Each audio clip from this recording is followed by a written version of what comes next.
Bloomberg Audio Studios. Podcasts, radio, news.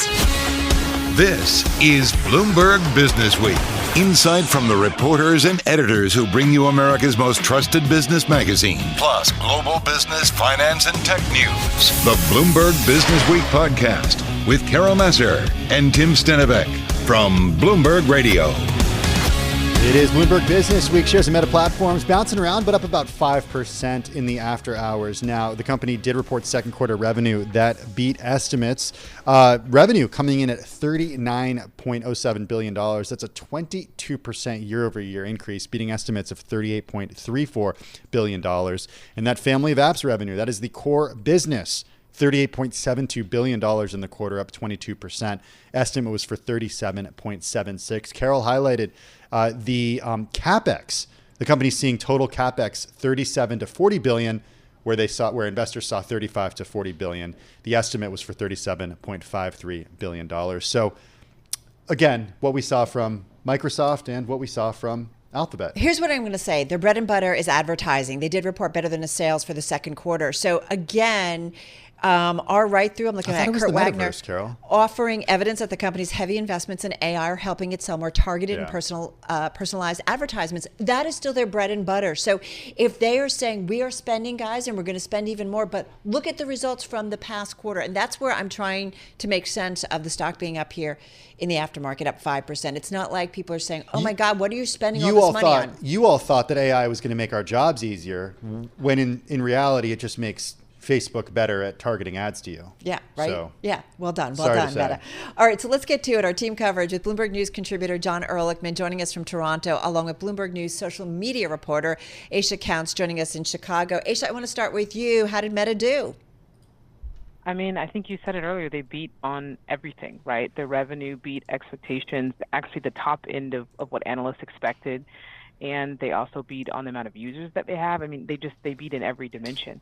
Now, the one thing you did mention, right, was that CapEx, which is that spending, a lot of which is going to things like AI infrastructure. You're talking servers and data and hardware and stuff like that. That increased a little bit, but because it was that bottom range, right, like their top line level didn't increase, I don't think investors are going to be that upset about that. So, yeah, they beat on everything.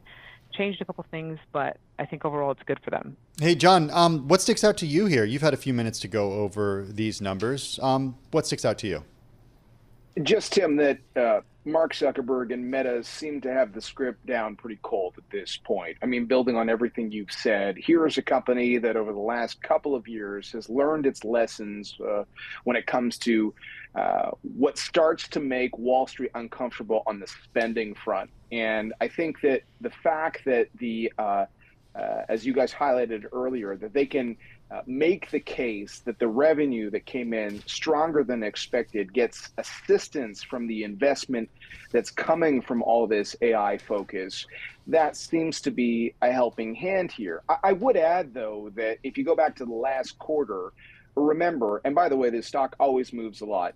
Generally, it moves a lot after earnings, either up or down. But the shares got crushed because investors had to do another reassessment on this AI spending. So arguably, we've had some time to sit with this.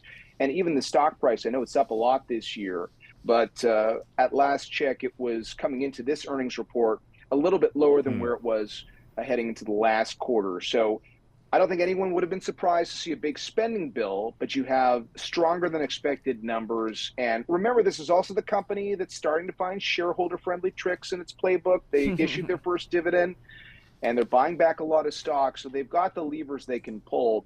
But we still have to see how all this AI spending nets out in the long term. We don't quite know, but they're trying to paint a good picture so far. Yeah, and for a stock that bopped up, I think, about 10% here in the aftermarket, we're now just up about 3.6%, still higher, but it continues as I think investors and analysts continue to go through the report, and we'll wait to see what comes out on the call.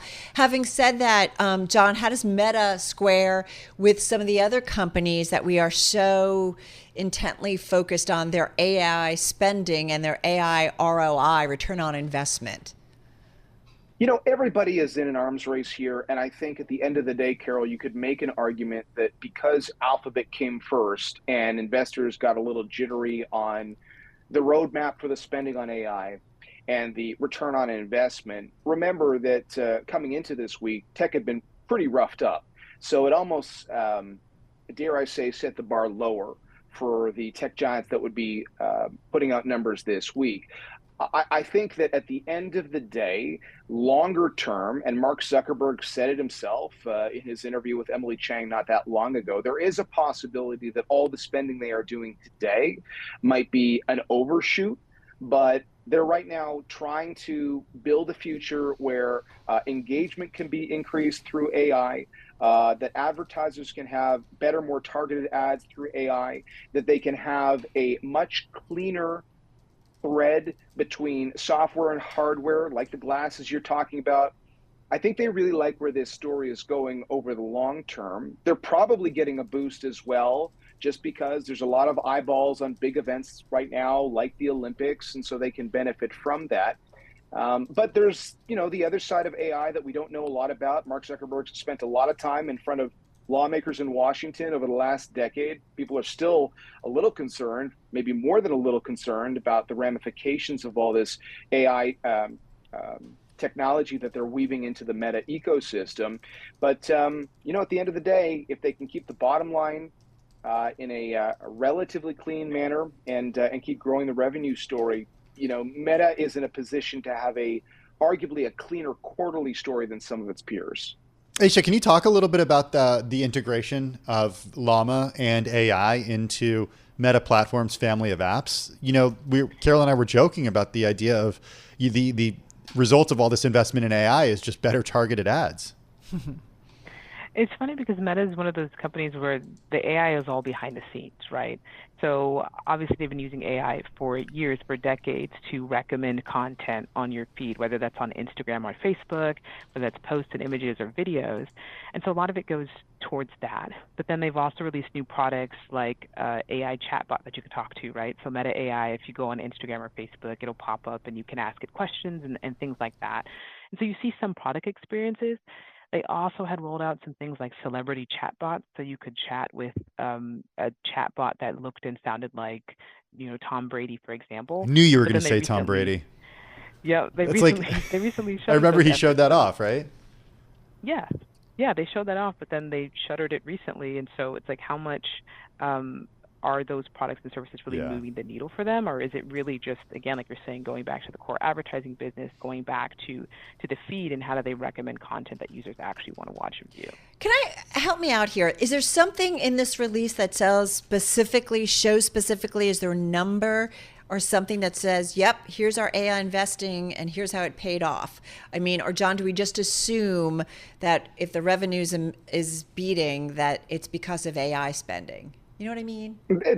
Yeah, I absolutely know what you mean. I mean, the first line in the press release itself was really trying to talk more about how AI is complementing the hardware that they've got. Yeah. And that might just speak to the fact that, go back a couple of years ago, as we were just highlighting, like, AI is technically not a new thing for the company, but it is the hot thing for the world to talk about. So it is front and center right now, but a couple of years ago, what was front and center was quite literally changing the name from Facebook to Meta and talking about the metaverse and talking about, all their VR and AR opportunities. And so I think that there is still, because of the explosive spending in that area, maybe this is Mark Zuckerberg just wanting to put a pin in the fact that they can actually make all of this sing together. I would imagine, Carol, you get more color on how they're connecting the advertising dots on the quarterly conference call. But the revenue growing, I think already analysts in reaction to this, as Bloomberg is reporting, are suggesting that is the case. Listen, both of you, thank you so much. Bloomberg News contributor John Ehrlichman out there in Toronto. Bloomberg News social media reporter Aisha Counts in Chicago. Shares of Meta, Tim, right now up 5.4%. Coming up, Frank Sorrentino, Connect One Bank. That's next. You're listening to the Bloomberg Businessweek podcast. Catch us live weekday afternoons from 2 to 5 p.m. Eastern. Listen on Apple CarPlay and Android Auto with the Bloomberg Business app. Or watch us live on YouTube. This is our last day of July. It is our fifth Fed decision, and I feel like it is all about September. I feel like I heard Jay Powell Is it say about September or times. is it about Jackson Hole? No, well, I think maybe we get some clarity, but I feel like we heard Jay Powell, I kind of lost count of him saying September. Like it could happen as soon as September. Yeah, and look, we saw an equity market reaction that certainly, and a bond market reaction too, that certainly bought into that.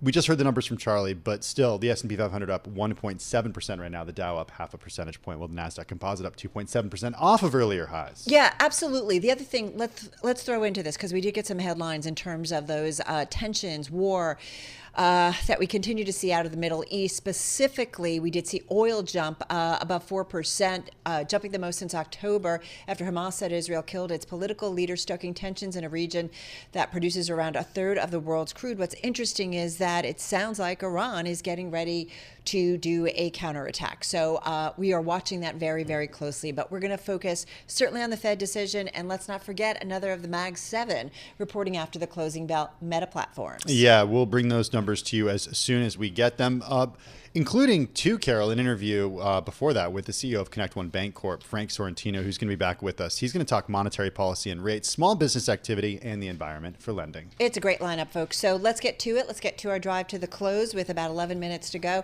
Joining us right now is Nate Thuft. He is Chief Investment Officer over at Manulife Investment Management, joining us from Boston. And then right here in our Bloomberg Interactive studio, our own Bloomberg News rates reporter, Michael McKenzie. Michael, I want to start with you. The Fed decision. Was there more of a hawkish tone or more of a dovish tone?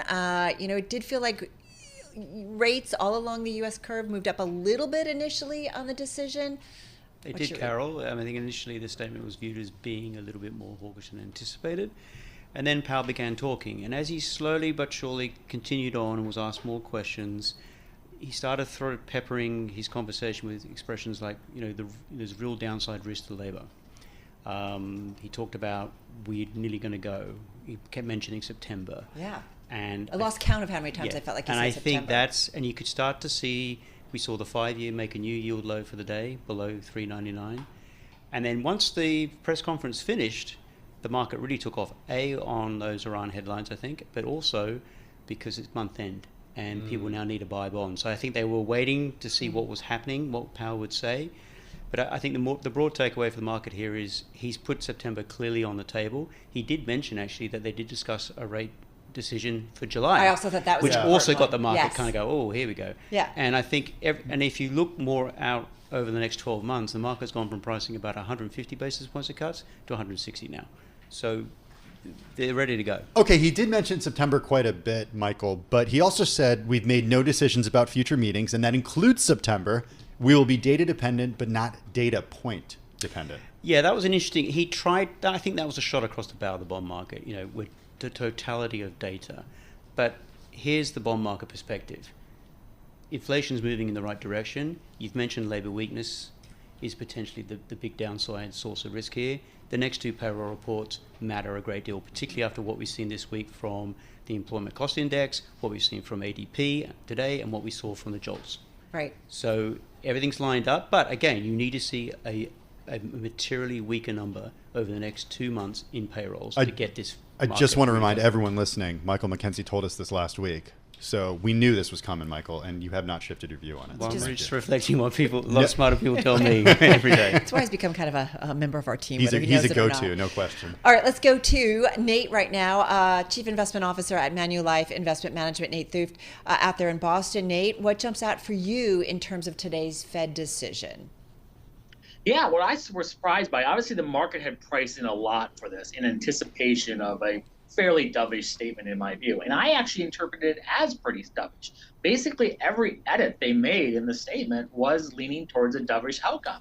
Now, could they phrased it slightly differently to get it across? But at the end of the day, Powell did reassert it during his comments, basically saying, hey, September is live. Of course we're going to talk about it. And the fact that you pointed out that they actually had the discussion at the July meeting as to whether they should make a cut, I think is an important telltale that the committee overall is definitely leaning towards wanting to make a cut, assuming, again, that the data continues to come in with a level of respectfulness when it comes to the weakness on the lower side of inflation and also potentially getting continuation of some of the labor weakness that we've been seeing. So We firmly believe that September is live and we will get a 25 basis point cut.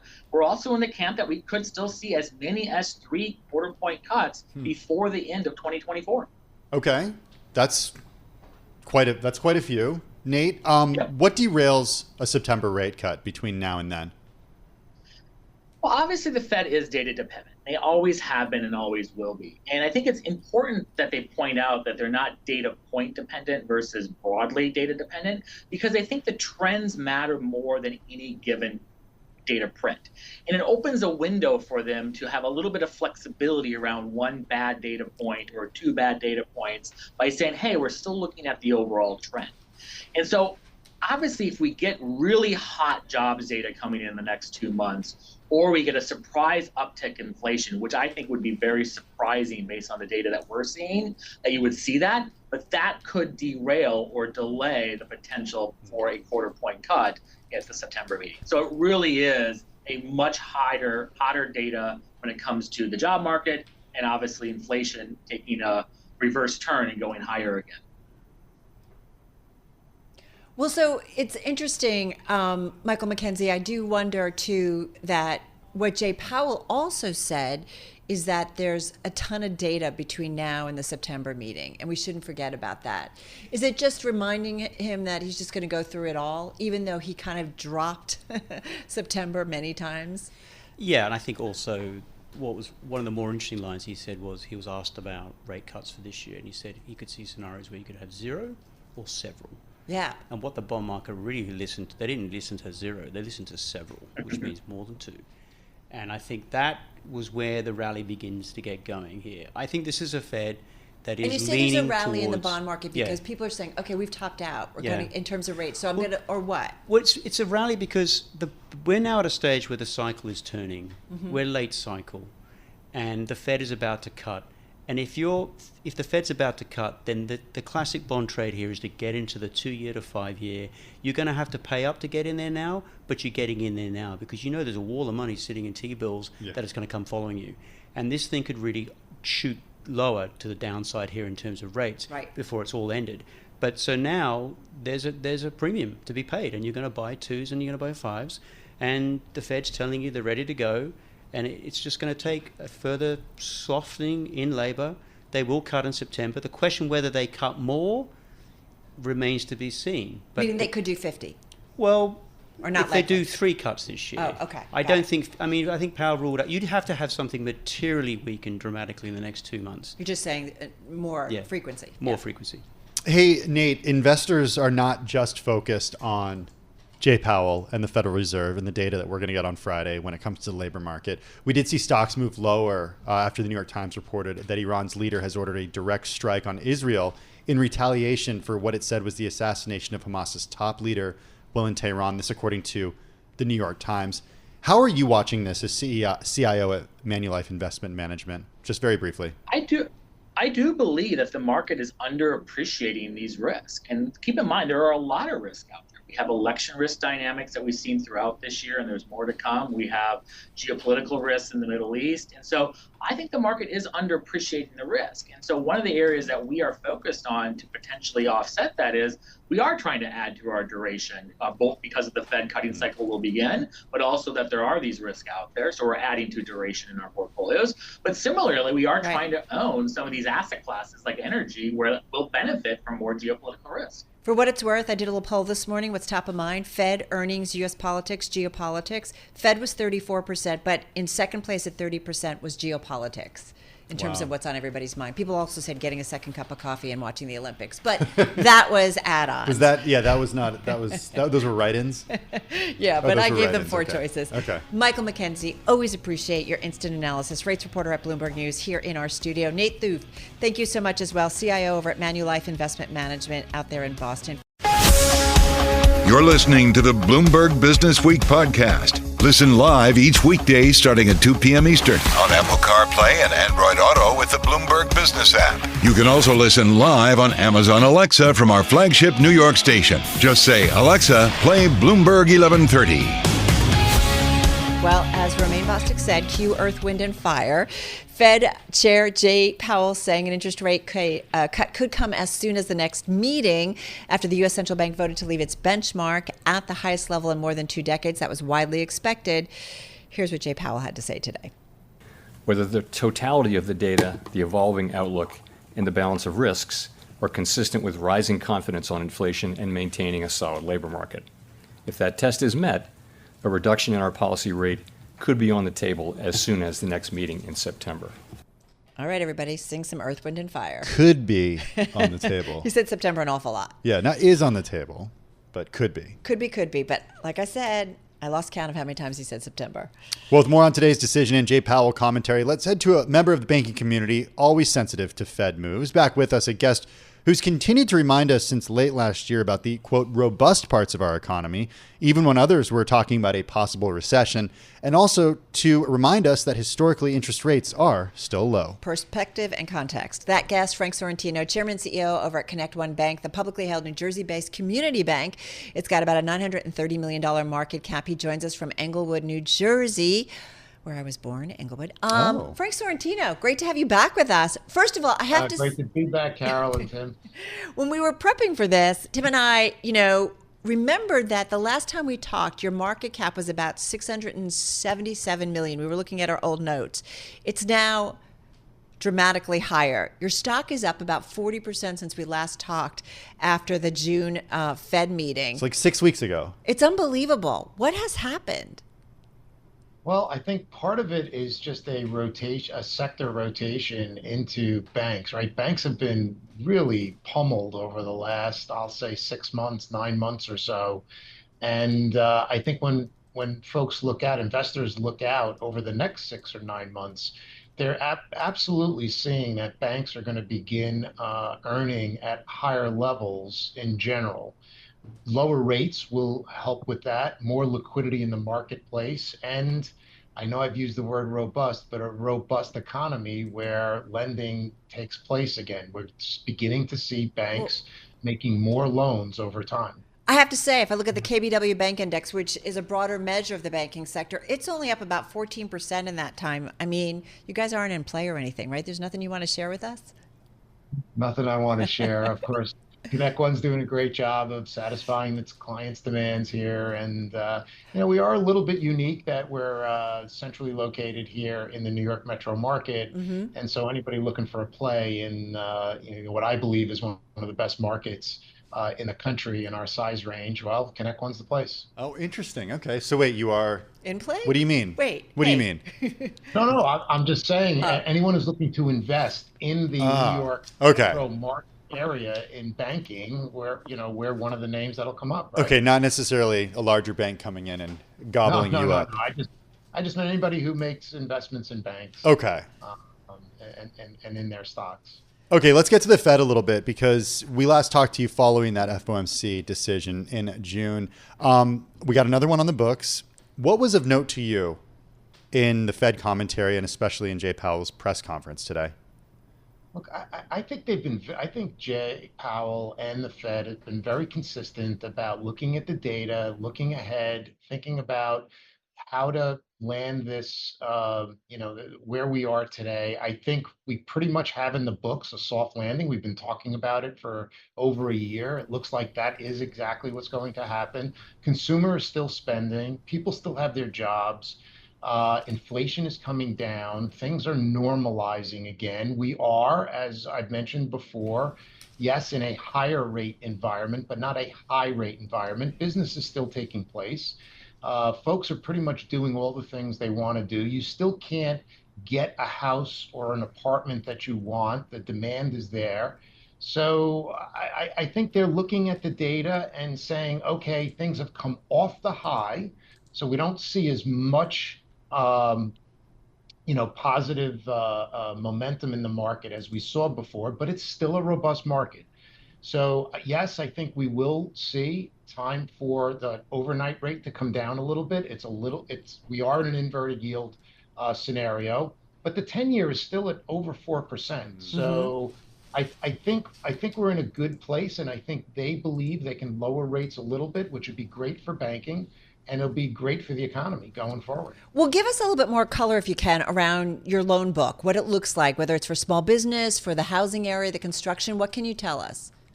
Yeah, so we're a community bank here in the New York metro market. That's New Jersey, New York, and we're also in Southeast Florida. A lot of our lending is to small to medium-sized businesses. We do a fair amount of construction lending, and I will tell you that is still quite robust. As fast as projects can be built, they're either being rented or sold. There's probably more demand than the supply. I've said before that nationwide, there's just a shortage of supply. So that's one segment we do. We do a fair amount in the real estate industries, and we do a fair amount in just business type loans. We're not a big consumer lender, but for the businesses that bank with us, we are seeing that most of them are doing well. Yes, a little bit less than maybe a year ago or 2 years ago, but still doing quite well. Hey, politics has been front and center since we last spoke to you, with a lot happening, not just in Washington, but all over the country. And I'm wondering, Frank, how you're feeling about who occupies the White House come January of next year. Is one candidate better for your business and your customers than another candidate? Well, I think if we polled all of our clients, we would have a very varied opinion about that.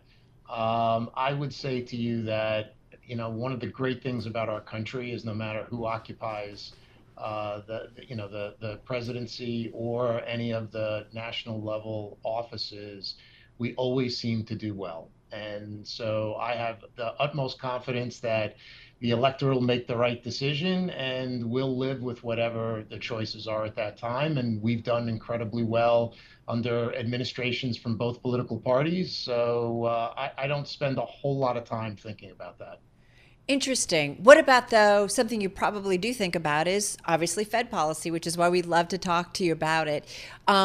Jay Powell, whether or not he continues as Fed chair. I know Donald Trump, in an interview with our Bloomberg Businessweek team, has talked about that he might consider keeping Jay Powell around.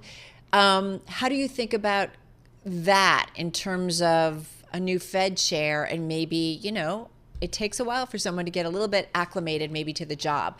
Is that something that you think about, maybe, or a little concerned about in terms of that November outcome? Look, I think the independence of the Fed is an incredibly important part of our economy and the way it works and how our central bank system works. I think Jay Powell, for the most part, you'd have to say, has done a good job. There are those who would say he was a little slow on the switch to, raise rates at the appropriate time. But I have to tell you, that was a point in time when no one really knew where we were going, or what the impacts of this global pandemic were going to look like. So, okay, maybe he didn't get that perfectly right, but all the rest of the decisioning, both of Jay Powell and the entire Fed Board of Governors, you have to say, has been pretty much spot on. And they've been dealing with this inflation environment quite well.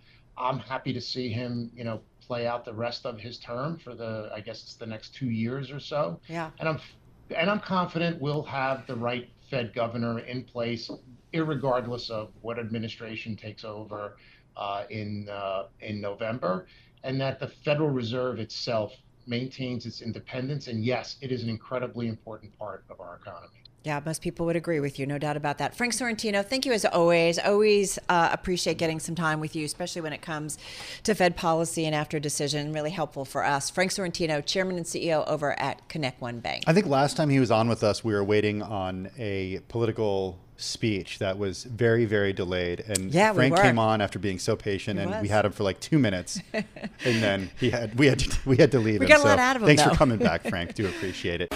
This is the Bloomberg Businessweek podcast, available on Apple, Spotify, and anywhere else you get your podcasts.